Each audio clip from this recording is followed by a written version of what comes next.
We exist to strengthen the well-being of young people through sales.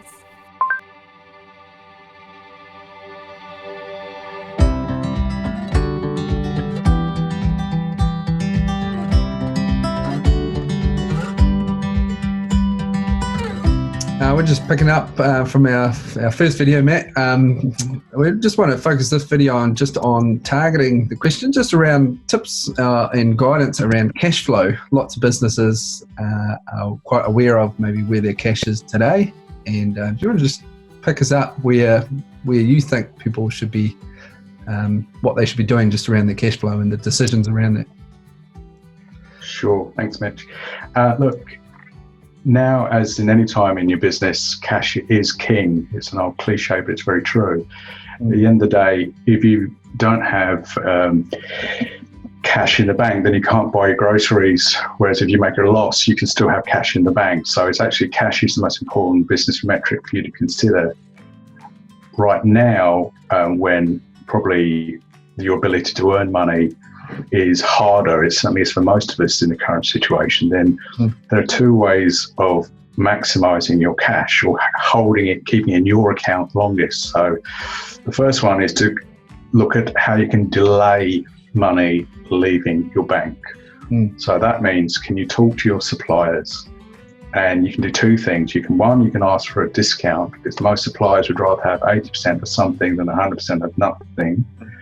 But also to ask if they can increase the payment terms. So many suppliers are on 20-day terms. Can you extend that by another month or so?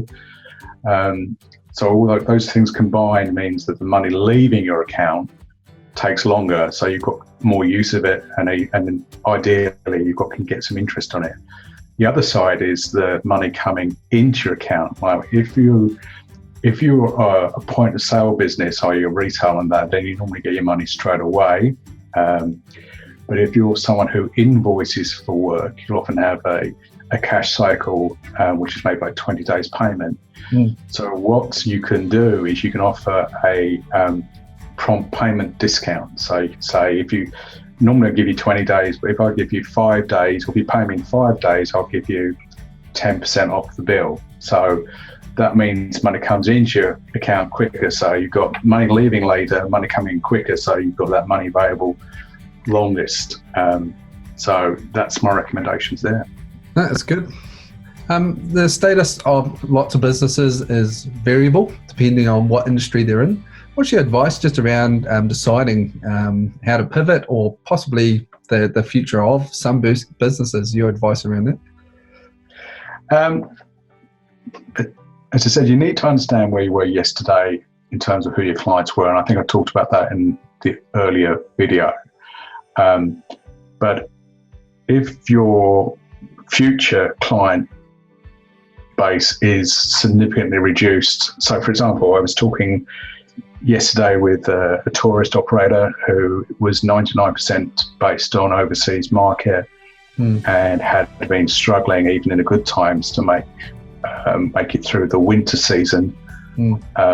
And we looked at their situation and problem solving. We decided actually the right thing to do was close the doors before the debts got bigger. And it really, the reality of our current situation is that failure is an option, and it's often a wise option. If the world has changed around you for no fault of your own, and your opportunities for businesses just dried up, and you know it's not feasible to change, to repair it, then you need to get out of Dodge. You need to acknowledge that challenge and close up.